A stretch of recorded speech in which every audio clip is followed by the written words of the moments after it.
Hey guys, I'm here with the Beardmaster himself, Tsunami, who just attended his first TI. Is that correct? True fact. Well, as a talent. As a talent? I've been spectating it live since TI6, spectating on the internet since TI2. First time behind the camera. So it's been a long journey. It has. All right, well, I'd love to hear about your journey, how you started at TI2 and all the way to TI9.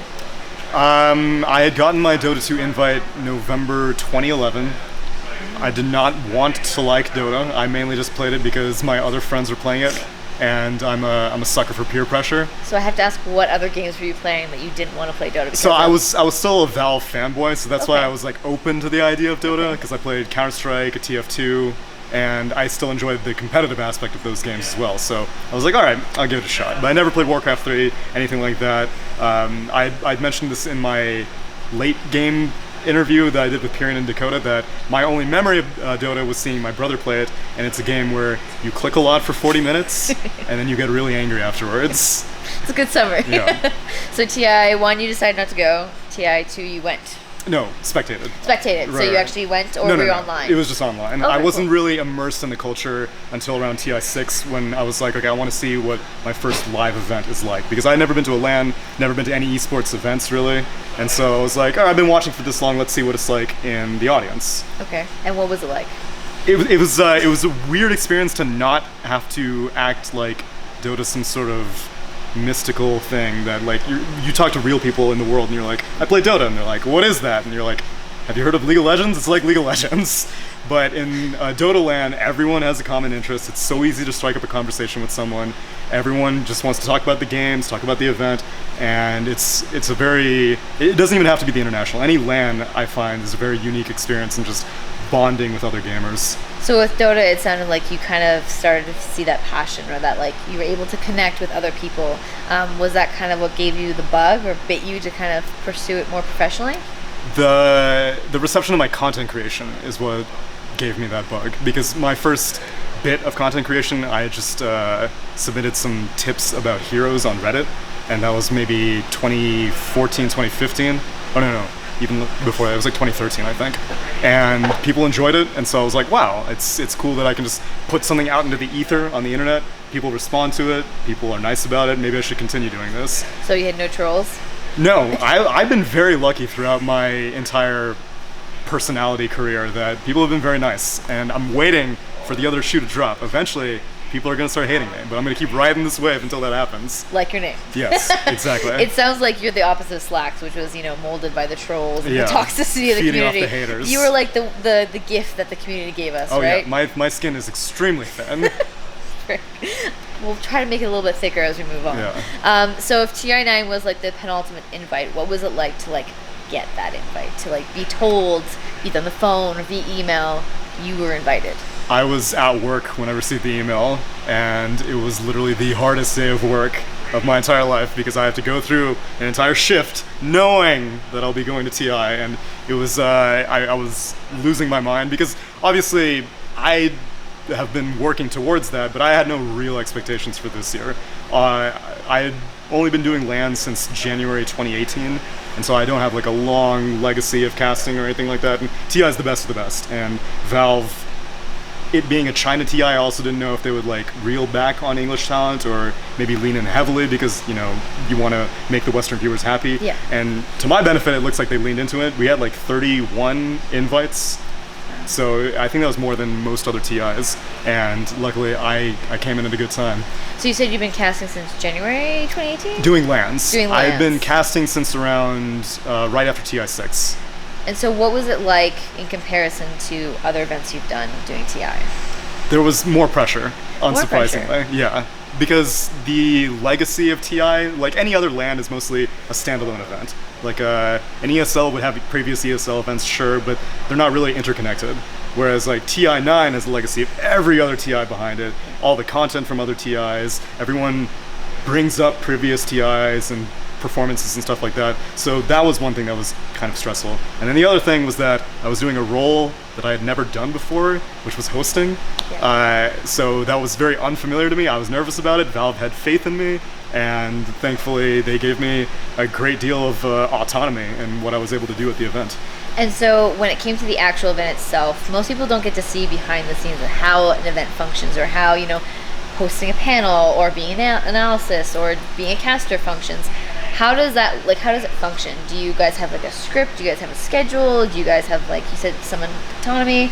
Talk to me a little bit what it looks like. It's much less organized than most people would think. Really? Yeah. Even for like the penultimate TI? Yeah. Okay. Oh no. TI, like part of the reason why I was doing hosting and I was like, why am I doing this? And everyone else was like, that's what TI is like. You are just thrown into the fires and they see if you sink or swim kind of thing.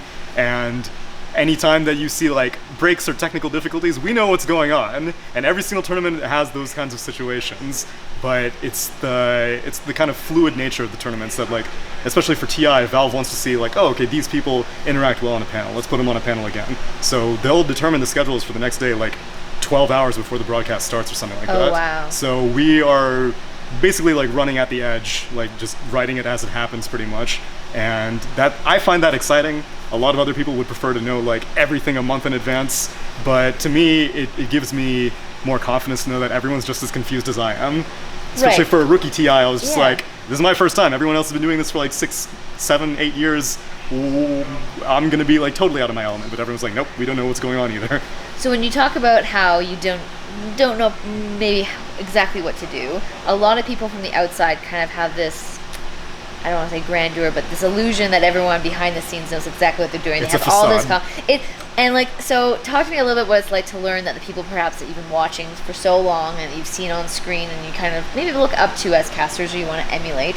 What's it like to learn that they're human like you are? They have the same fears, the same nervousness, that kind of stuff. Yeah, it was very comforting to see that because I specifically got a chance to talk to Bruno on quite a few occasions at the event, and I always thought that the dude exudes confidence on camera, and he would talk to me and he was like, my first hosting thing was like some random LAN that Too Good basically signed him up for and was like, go host this.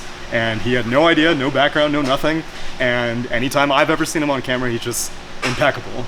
And it just seems that everyone in the back of their mind has these thoughts, but once the lights turn on, once everything happens, then you become a different person. You put all that behind you, and that's how I felt whenever I was put into these intimidating situations. Interesting. And was there anybody else that you said Bruno, was there anyone else you were looking forward to meeting or seeing and getting to interact with? I definitely spent a lot of time in like the Valve area because I said that professionally it was a huge honor to work TI, but personally it was a huge honor to meet all the people who have been developing this game that I've been a fan of for nearly a decade, because they're the ones responsible for this entire thing, even beyond just TI, just the entire game itself. And so I know during one game, I think it was OG versus LGD, there was like a cosmetic bug. There was some point that like everyone in the entire game was getting low FPS, and I was in the Valve offices at that time, and I got to see them like troubleshoot how it happened. They like download the replay, they went to the console and everything. And I was like, this is so cool that I get to like watch how the game is made, how the sausage is made, kind of thing.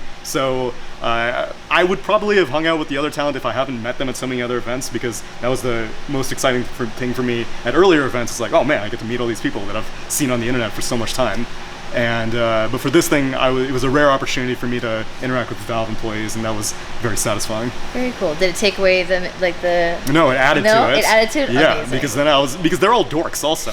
They're all super nerdy, and they're all equally awkward and stuff like that. I'm like, oh, you're not these mythical demigods. You're just people who enjoy video games. Which is, I think, really important to hear. Is like, we're all, wherever you're working in the industry, we're all people. We all have those fears. Those all.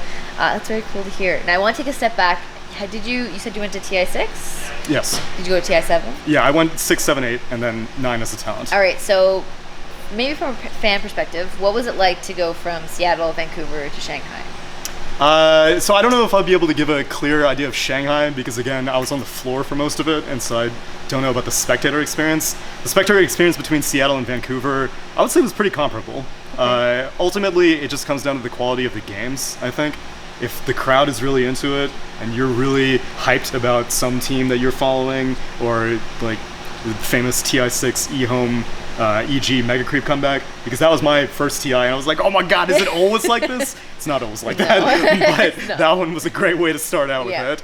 And I think everyone just wants to see good games. At Shanghai, obviously, during the grand finals, most of the time we're like, oh, it's a shame that everyone wanted LGD. Like, all the players wanted LGD, all the talent on LGD, because it would have been a much more interesting storyline, just because, like, are we going to have the 2-time? Who knows? Yeah. Once Liquid made it, then we were like, of course we're going to have a 2-time, now Yeah. let's find out. And then obviously it would have been nice to see a Chinese team bring the crowd into more excitement. Yeah, and I think everyone at home was also. Dota likes to stick with traditions. We like to Right. have those curses, right? Exactly. We like to see that continue. So it was a little disappointing to see Yeah. LGD not perform. When it comes to the future, you've just done TI9. Mm-hmm. What is 2019, 2020 look like for you? So What are the goals? You're just getting me hot off of hosting Yep. a Midas Mode 2 panel. Yep. So Which is obviously like the top, yeah, right? there's It's only- TI9 yeah. and then there's Midas Mode 2 and then all the other tournaments. Exactly. I'd never really considered that as a pivot for me initially. I thought that my wheelhouse would have been analytical casting, and then I kind of dipped my toe into paneling. I was like, okay, I enjoy this quite a bit, and now I'm getting a shot at hosting. And people seem to respond to it. Valve responded to it, and so if they think it's good, then I might as well give it a shot and try to do that a little bit more frequently. So that's one thing. Obviously, even though I considered getting invited to a TI like the Mountaintop, getting invited to a second TI and being able to continue that trend Yep. would obviously be a great achievement for me. So I don't imagine I'm going to slow down anytime soon. No? No. Is there anywhere you'd like to go this year? If you could like pick one major or minor that is not disclosed, obviously, but anywhere in the world you could go for a major or minor, Ooh. where would it be? Oh, well, so one of the disadvantages, again, of it being a China TI is that I didn't get to interact with very many Western fans. And so this was actually a rare opportunity that, like, right after TI, all these Western fans who saw me at TI got to actually say hello and stuff like Yeah. that. And so that was really satisfying. Any other New York, I know ESL is hinting that they might have a New York, any other North American land would Okay. be really exciting. So you're rooting for us here at home to have like, Of course, we yeah. need another one. Especially because then that means that maybe my family would be able to come along.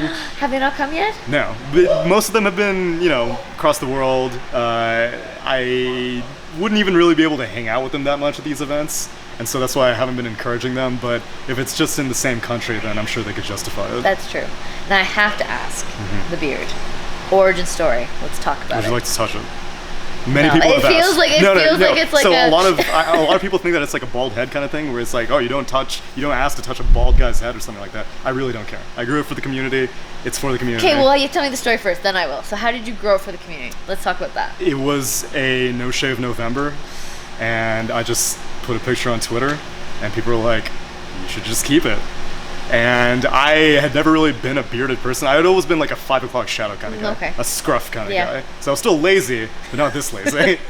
You had levels of laziness. Yeah. And then I've had to learn on the job how to maintain it, but it's been now part of my brand, I suppose. So I'm handcuffed to the beard. I mean, your Wikipedia page does say that you have a proud beard, so I think that's something. Proud you get- beard. Proud beard. Proud beard. Not majestic, not like magnificent, just Proud. proud. Yeah, it's an interesting adjective to use. Yeah. Will you consider? Is it like part of you? It's your identity now, so no shaving. I would do it for like a charity giveaway Okay. or whatever. Like Yeah. people do stuff like that for charity, right? I think so. Yeah. I think so. I mean, there needs to be a good incentive. I can't just do it on a whim. There needs to be Sounds- some fervor behind it. Sounds like you need to give it back to the community. Give Yeah. it to you. You need to give it back. Exactly. Amazing. Okay, well, how do you touch a beard? I don't know how to feel like. Don't ask me. Oh, it's soft. It is soft. Okay, that's Yeah. awesome. Okay, well, obviously you gotta keep it. Obviously, we'll figure out a way for you to get back to the community. Mm-hmm. Is there anything else you'd like to add? Anything important you think we should know about your origin story, where you're going? Anything, maybe a special moment from TI? Special moment from TI. The entirety of Grand Finals was very special to me. I had absolutely no expectation. Like for me, I was gonna be content just finishing the group stage. I was like, if I just make it and I'm on the group stage, then successful TI. Then I was on main event and I was like, oh wow, this is intense. And then I was on Grand Finals and I was like, it really does not get any better than this. So I would say that just being on Grand Finals, having hundreds of thousands of people watching all over the world was probably the most gratifying moment. That's amazing. Yeah. Well, I hope you continue to ride this wave. Hopefully, you. we'll see you in more events. Thank you. And thank you for sitting down with me. My pleasure. Awesome. Thanks.